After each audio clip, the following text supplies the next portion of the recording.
Hello my beautiful hammerheads and welcome back to Malifaux Monday, episode 2.1 probably. Hi, it's me, Future Beard, or rather called the editor. Do you see that face? The face of pure hope and naivety? Past Beard still thinks that he can do this and keep up the schedule. But I tell you this, no. This is the first of 3 editorial notes, so please stick with me. So in the last one we learned about the origins of the breach, so the portal between our world and the city of Malifaux, and Seamus is pursuing Killjoy, the Neverborn, because he wants some information. And the Ortegas are just there to, well, kill Killjoy. So I'm excited to see where this is all going. This video will be split up in chapters because there are 4 short stories. 3 of them will be here. So naive. By the way, this was the second editorial note. So yeah, let's just go straight into the story. My Name is Master by Nicholas Volker. The East-West Line, number 1, connects business interests in the east with frontier mining operations in the west. When the breach reappeared, the number 8 line, known as the Malifaux line, was quickly built as a branch off of this main line to serve the most lucrative mining operations in Malifaux. Many rich debutants seeking a thrill as they come of age purchase passage on the Malifaux line. The blue car, so called for the royal blue upholstered interior, was built to accommodate these passengers, many of whom call upon the Governor General and spend a few days in his manor before returning to their homes earthside. Others feel the need to witness the reality of Malifaux, so that they can boast to their friends about how they got their stockings muddy. These travelers continue their journey on number 8 to Ridley Station, west of the city, which serves the freight interests of East-West Steam Transit. One of the passengers, Miss Julia Goodbody, was listening to her companion relating the history of the Blue Car's dining service when the door at the front of the car was kicked open by a young man. Julia's friend opened his mouth to say something when the man called out, "Jeeves, get that guild car open!" and gestured toward the other end of the blue car. Loud footfalls immediately followed. Julia and her companion watched as a brass man burst through the door of the train car. Like a miniature locomotive in its own right, it charged through the car, issuing a shrill whistle to respond to its master. Its metal frame demonstrated surprising agility. It still managed to topple the champagne bucket, shattering a bottle across the floor. And like a child through gift wrapping, the mechanical man punched easily through the opposite door, disappearing to begin its siege on the armored car beyond. The young man, whom Julia found dashing, sped behind the mechanical man, but ducked between the space between 2 passenger seats directly across the aisle from Julia and her friend. When they looked over at him, he touched his finger against his lips. The reason for the gesture was soon obvious as 2 deputies hurried through the open door with their revolvers drawn. As seeing the 2 wealthy passengers in the car, the 2 men dropped their weapons to their sides. The leader tried to assure them. "Ma'am, sir," said the deputy in front as he tipped his head. "Don't be alarmed. We'll have this criminal apprehended momentarily." The deputy's words were cut off by a loud buzz as an arc of electricity gripped both he and his associate. Their bodies twisted in pain and flashes of electricity glowed in their open mouths. Julia watched in morbid wonder as the bodies fell limp to the ground. She noticed the water from the champagne bucket pooling around them. She followed the path of the water along the floor to where the young man was crouched. Blue light buzzed around his fingers, which were dipped into the spilled water. He looked up at Julia, and that blue light flickered in his mischievous gaze. "Who are you?" Julia barely managed a whisper. "Name's Gabriel," the blue-eyed man said as he stood up. Julia's companion rose nose to nose with Gabriel, looking him straight in the eye. The 2 men stood silent for a moment, and Julia held her breath, anticipating an altercation. Gabriel, though, acted casually, and with a quick shove sent the man crashing to the floor where he landed hard on his rear. Without a second glance at her friend, Gabriel reached out and grabbed Julia's hand, pulling her quickly into his arms. Her fingers curled into his shirt as his eyes gazed into hers, her body clinging close, and they kissed. Julia's chest heaved, pressing her generous bust against Gabriel's body. The contents of her bodice, however, was not what he had come for. He pushed Julia from his embrace and turned to exit the blue car, leaving the stunned woman and her suitor behind. Crossing into the next car, Gabriel found that Jeeves had done his job. He had fit his steam-powered companion with a dynamo-driven buzzsaw, which allowed Jeeves to open the Guild car like a tin can. Ever since arriving in Malifaux, Gabriel's talent for mechanics had developed dramatically, especially electrical components, and he felt a certain kinship with Jeeves. The electricity that flowed in Gabriel's veins was in Jeeves as well. They were God and creation.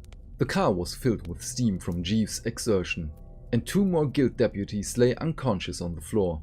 The mechanical man had located the safe and dropped to one knee in front of it. Reaching out, Jeeves' giant claw latched onto the front of the safe. A bolt in the automaton's elbow spun, detaching the claw from its arm.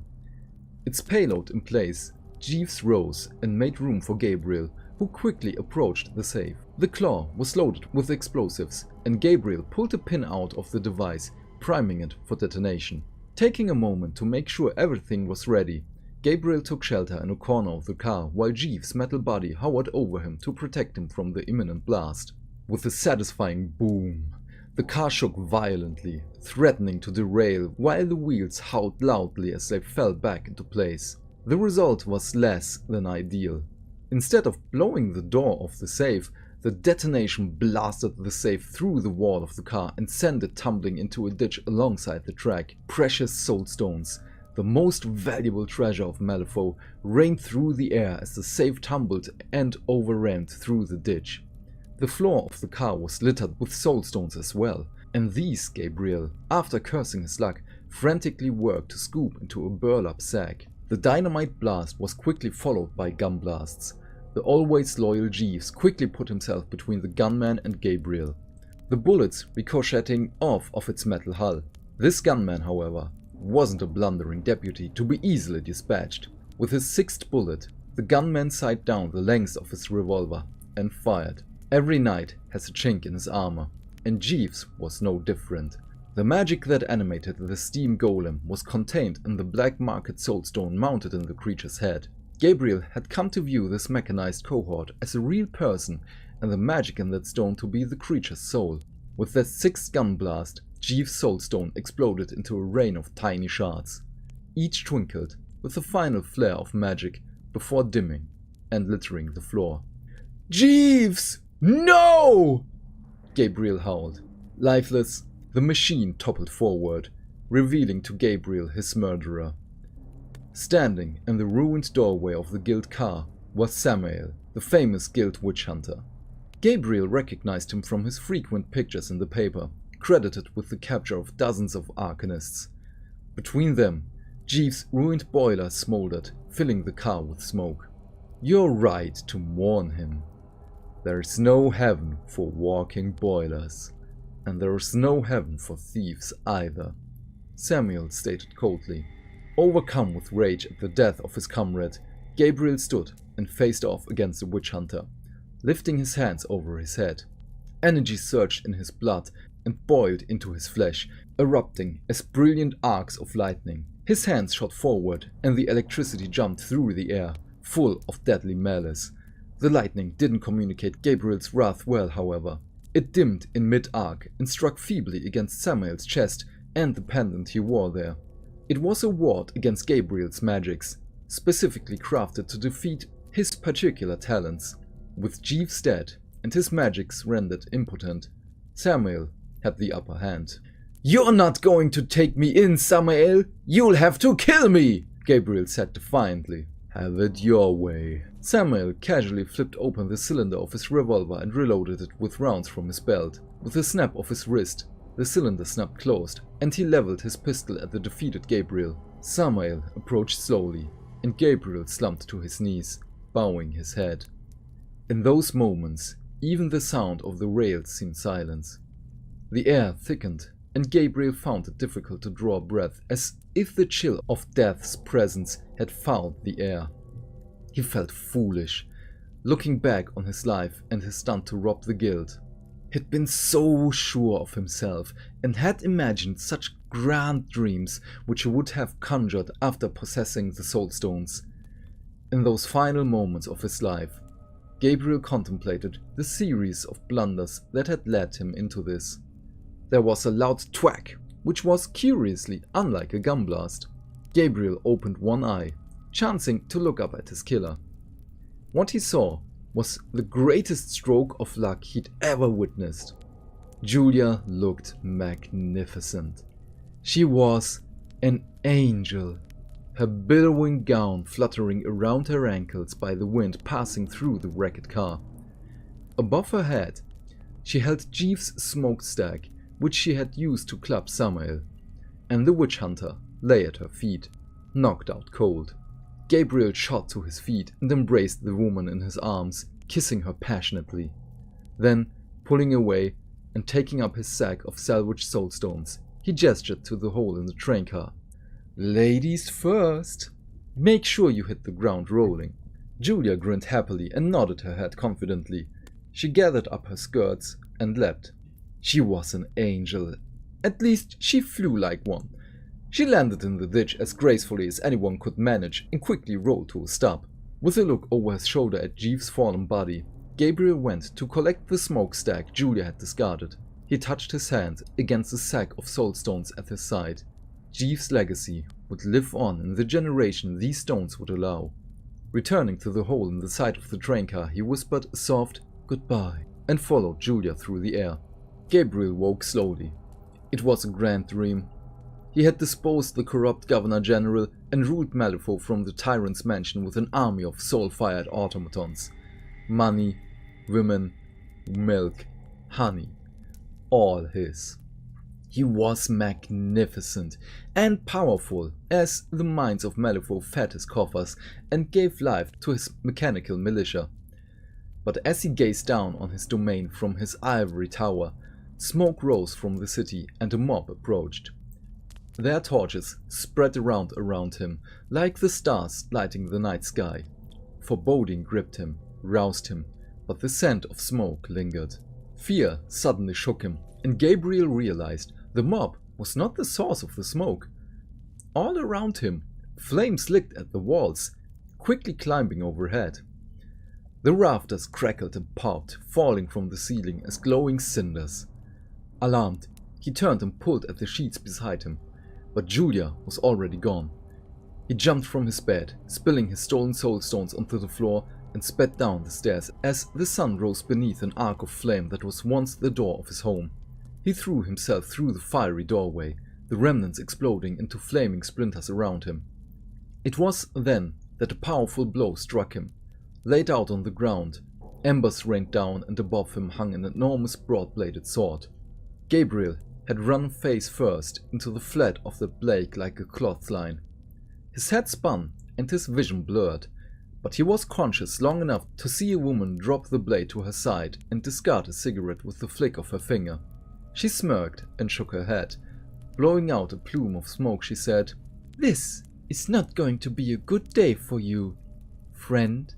Beside her was the towering form of Samael, clasping a struggling Julia in his arms, his hand firmly over her mouth. Gabriel struggled to wake up. He had not dreamed. It was impossible for him to know how much time had passed. He tried to move, but quickly found that his wrists were shackled. Heavy chains bound him to loops of iron embedded in the stone floor. Torches lit the chamber, and Gabriel saw the strange characters that had been painted in a circle around him. He had no idea what the characters said, but he knew what they were. Practitioners prided themselves on many things, including the knowledge of languages long dead. The circle script around him was guild magic drawn from some ancient dusty tome. Magic Gabriel didn't know. He wasn't alone in the chamber. Seeing the woman leaning casually against the wall, puffing her cigarette, Gabriel immediately reacted. He felt the eager energy inside him boiling in his blood. The power of Malifaux was in him, and raising his hands, He lashed out at the woman with all the arcane force he could muster. The power came, and with it, incredible pain. Gabriel roared in agony as the magic backfired, consuming him in excruciating fire. This was not the kind of fire that burned in tavern fireplaces, and this was not the pain of burning flesh. Gabriel's skin was spared, his hair was not singed, but deep inside he felt a pain more terrible than the body has capability of sensation. That most integral part of him, that ethereal component of life, the fire caught hold and burned him from the inside out with a flash of tormenting heat. The flame was gone just as quickly as it arrived and left Gabriel's body curled on the floor, his scream still echoing in the chamber. For several long moments, nothing happened. Then the scent of smoke returned. This was tobacco smoke, and it was followed by the whispered words of his captor. "My name is Sonnia. When you're ready, we'll talk. Catch your breath, friend." Gabriel heard wood drag against stone as Sonnia pulled a chair up to the perimeter of the binding circle. She waited patiently, and Gabriel slowly recovered, the pain in his guts dulling.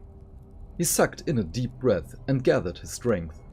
Pulling his knees under him, he pressed his hands against the floor and lifted his head. His eyes met the woman's, and he opened his mouth to speak.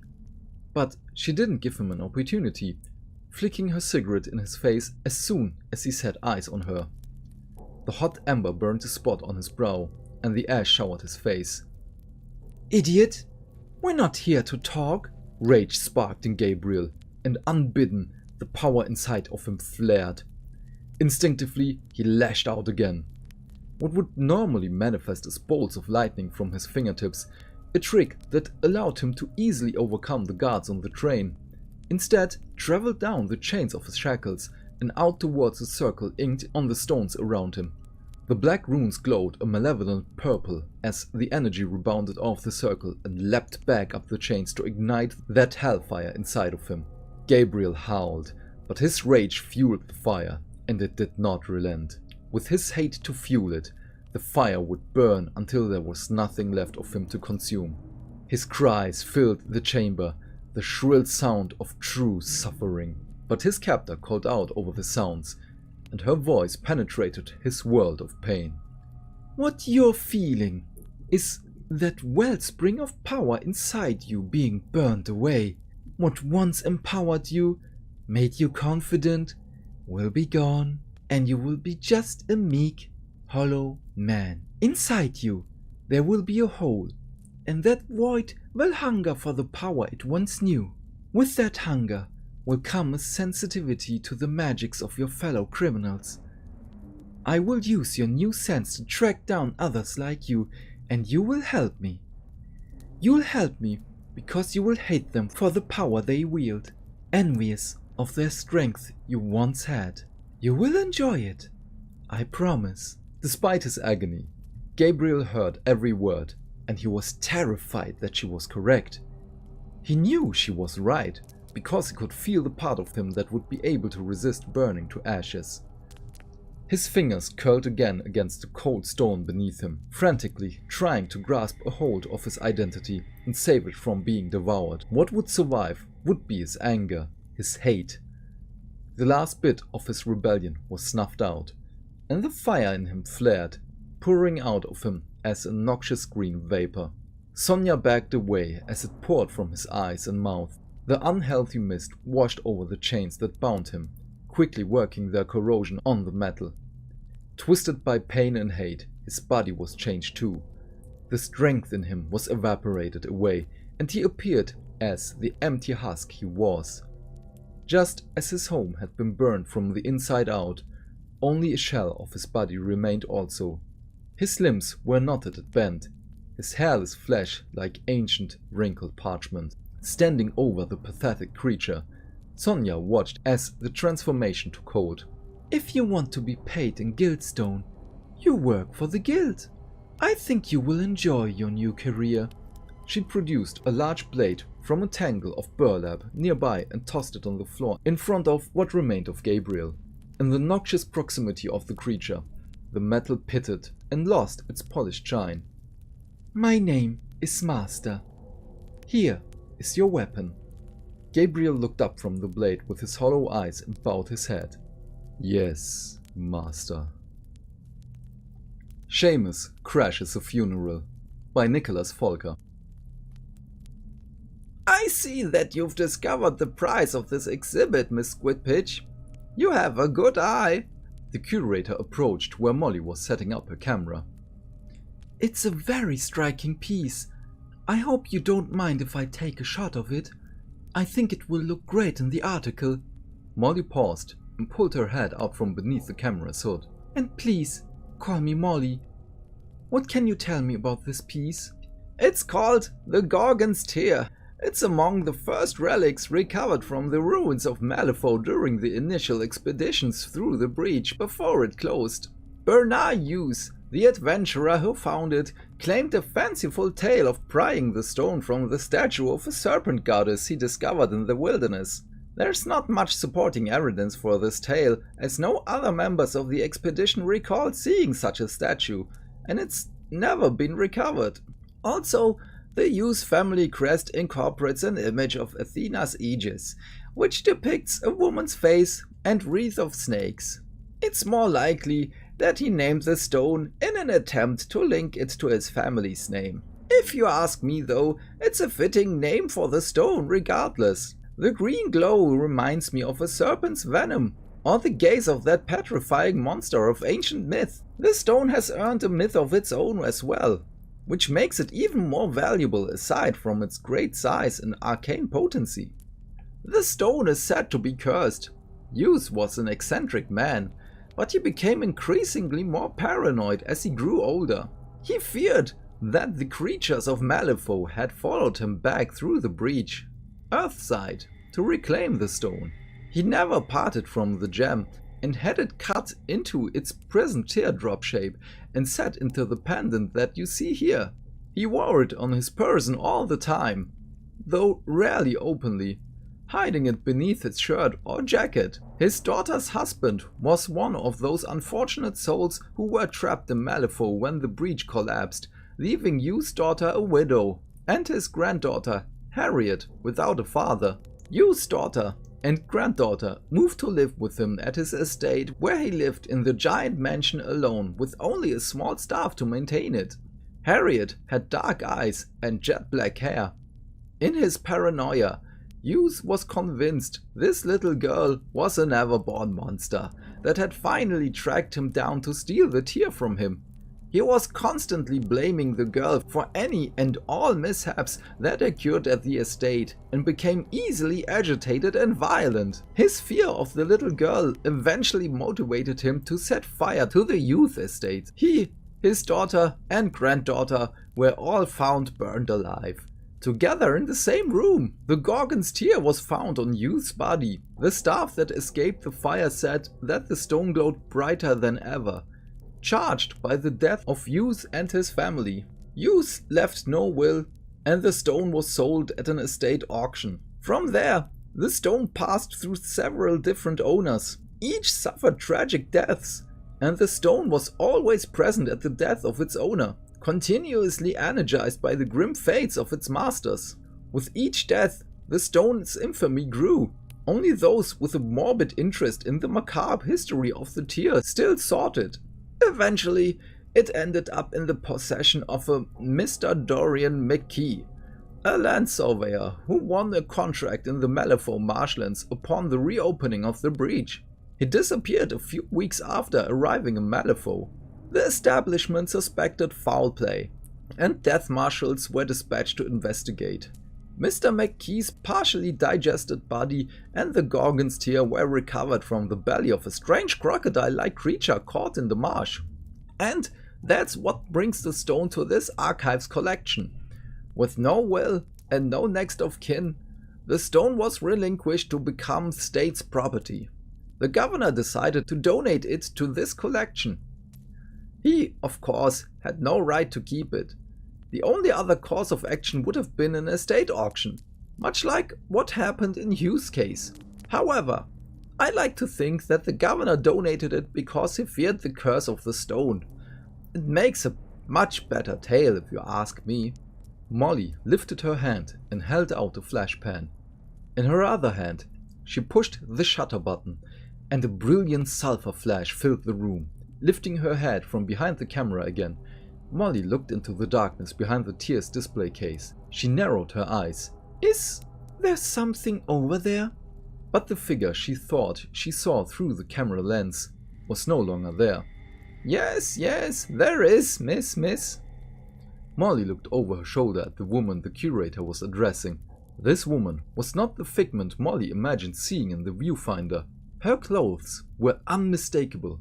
The woman was dressed in a slinky red gown that appeared to have seen better days. The hem was tattered and soiled, and she had her parasol open indoors, spinning idly on her shoulders. The curator's boot sounded harshly on the tiled floor, echoing loudly in this vaulted chamber of the Malifaux City Archive. Miss, the curator continued, stopping behind the woman who was leaning against one of the glass displays. He reached out and tapped her on the shoulder. Miss, this area of the archive is closed to visitors right now. The exhibit will open in the morning if you'd like to. The curator's voice trailed off. The woman turned slowly, revealing flesh as pale as moonlight. Seeing her slender throat, Molly thought of a tiny ivory sculpture she once saw. But the woman's face was terrible, and the curator sucked in a short gasp at the sight of her. Glassy eyes were set in dark, sunken sockets, and her thin lips revealed a rotten smile of jagged, decayed teeth. The parasol tumbled from the woman's shoulder and rolled silently into the middle of the floor. The curator couldn't take his eyes off the woman's face. She snarled like an animal. With a sudden lunge, toppled the curator over onto his back. She was on him in an instant. Her mouth sunk into him as a predator, and she silenced his cry by ripping out his throat. Her pale face was splashed by a crimson spout of blood. Turning her head, she spit out the mouthful of gore onto the floor and set her corpse eyes on Molly. Beside Molly, the Gorgon's tear flashed with a malevolent green light, flaring in response to the curator's death. The reporter acted quickly, producing a derringer from her inside jacket pocket. Her weapon cracked twice, but with little result. The bullet struck true, one severing the strap of the monster's ruined gown, causing the bodice to fall crooked across its chest.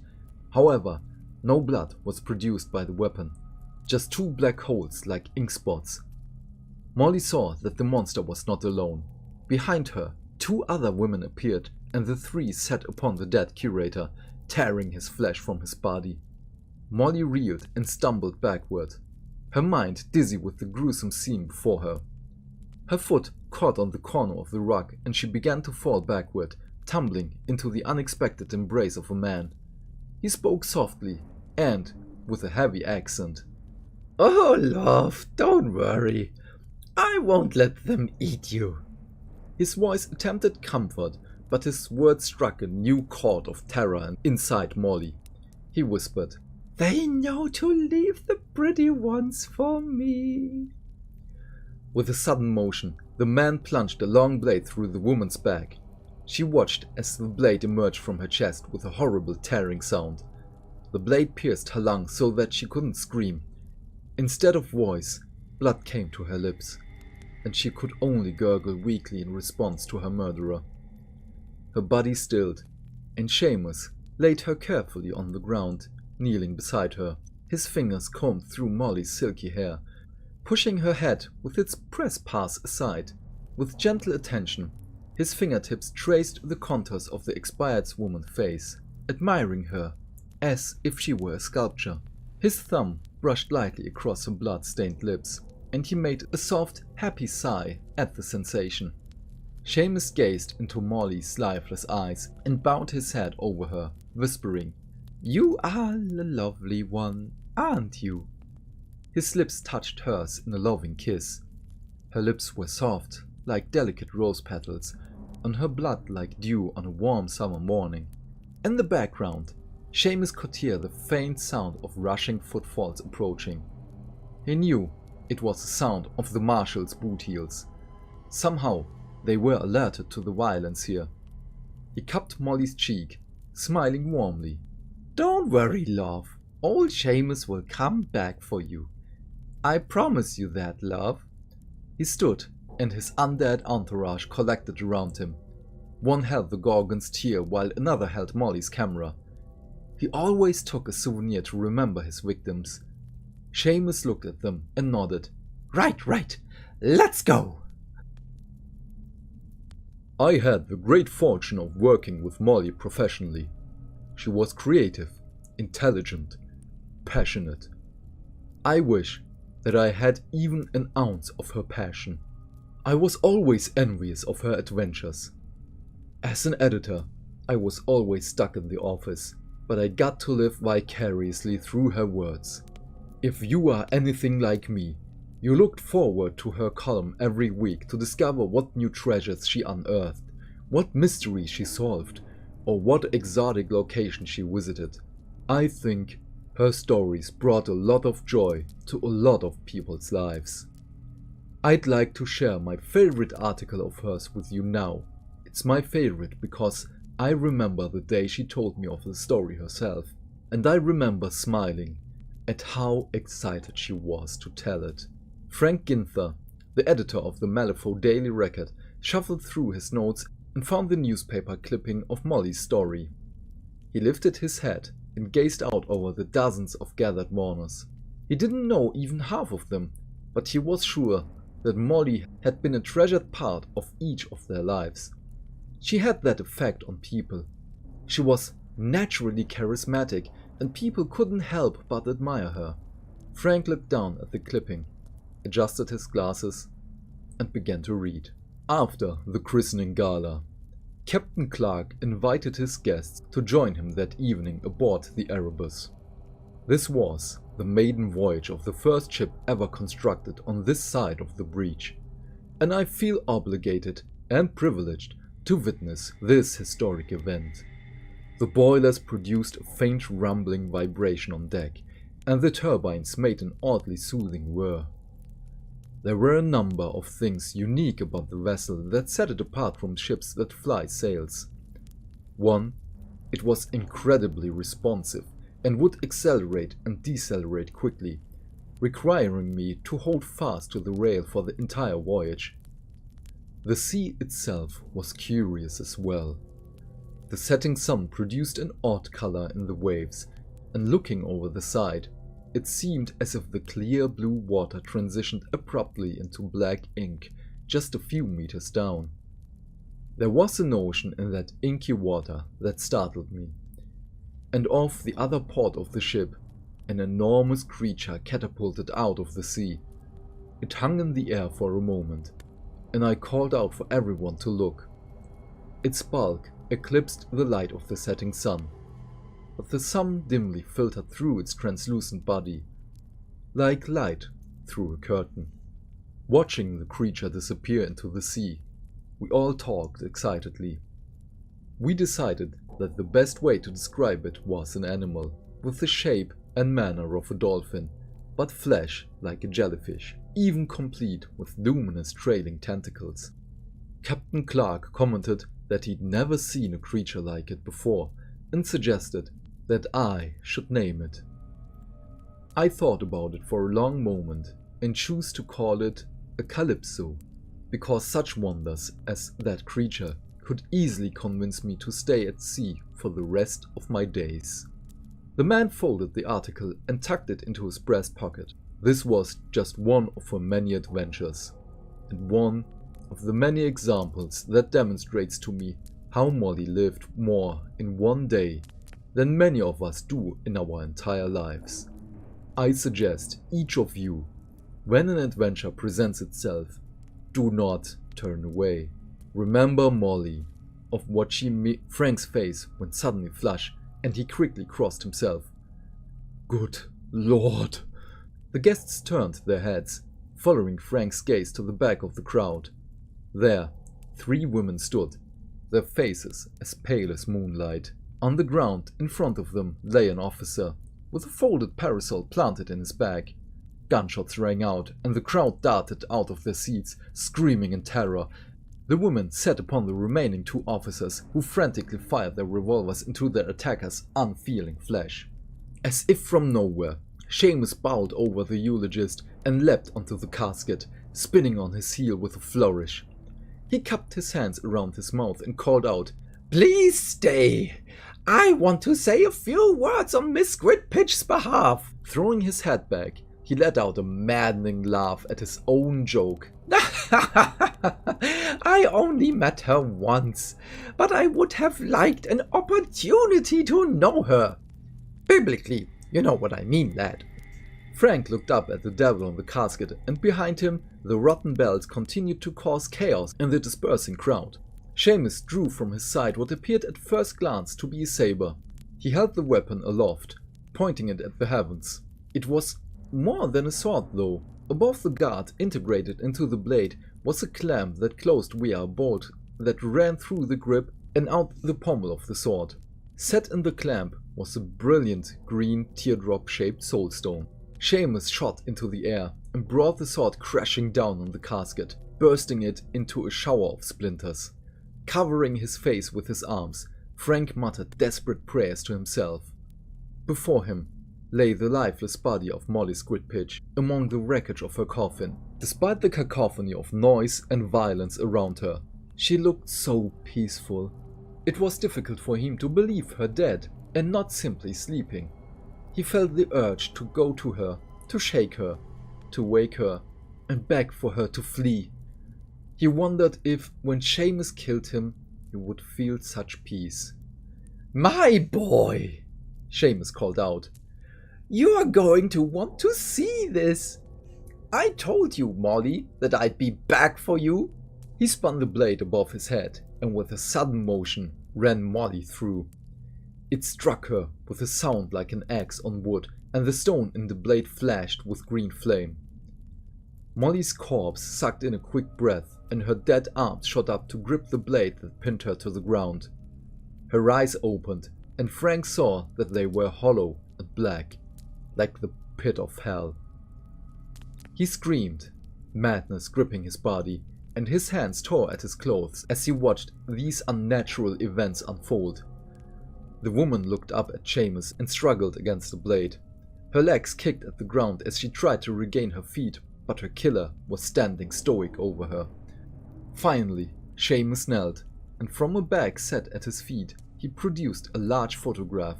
He leaned over the squirming corpse of Molly Squidpitch and cruelly gripped her chin, craning her head to look at the photograph. It was the picture she had taken at the archive. In the center was the tall, slender display case and the emerald gorgon's tear. In the background was a ghostly figure. Her frame was feminine and attractive. She wore an intricate Victorian gown with large layered skirts and a corseted bodice worn off the shoulders. Above those shapely shoulders, though, was a face wrought in nightmare. About her head was a mass of tangled serpents showing poisonous fangs and forked tongues.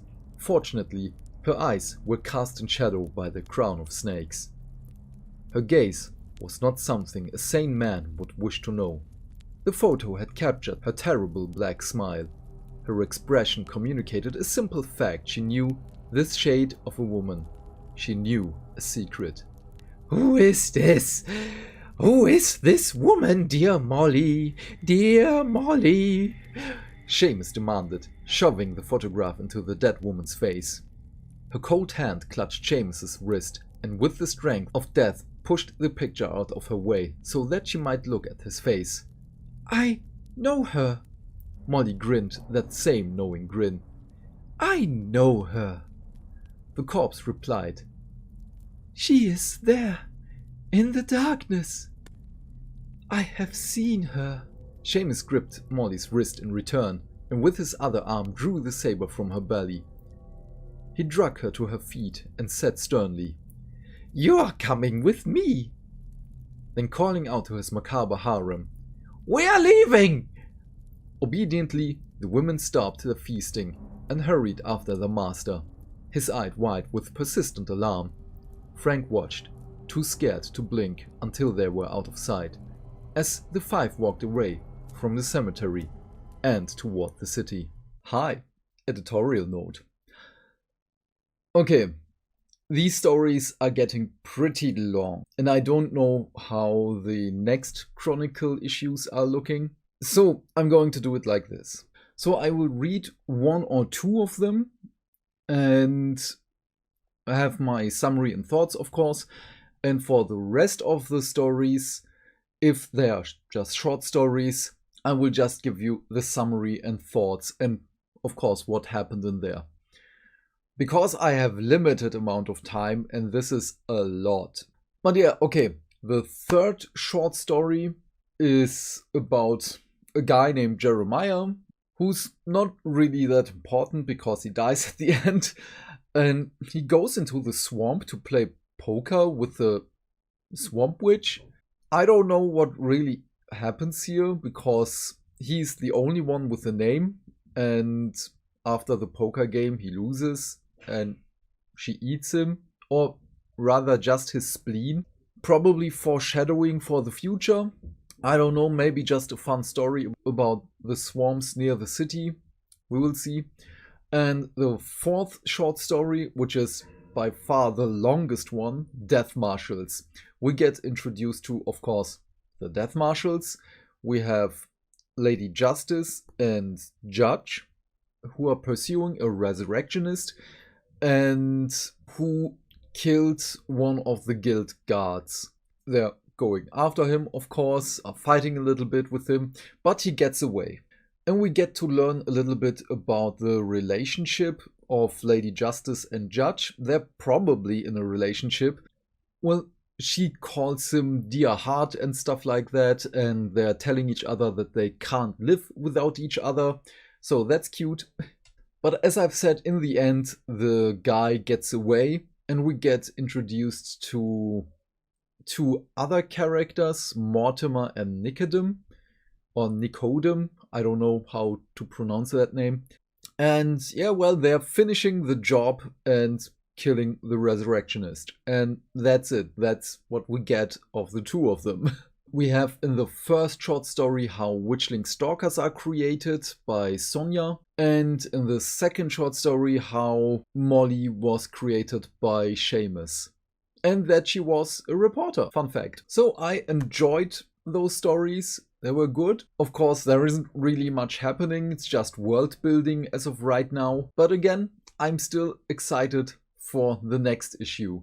And for the stories I haven't read to you, again, go and get the Weird Chronicle issue number 2 for yourself. It's free, and read the stories for yourself. But what are your thoughts on all of this?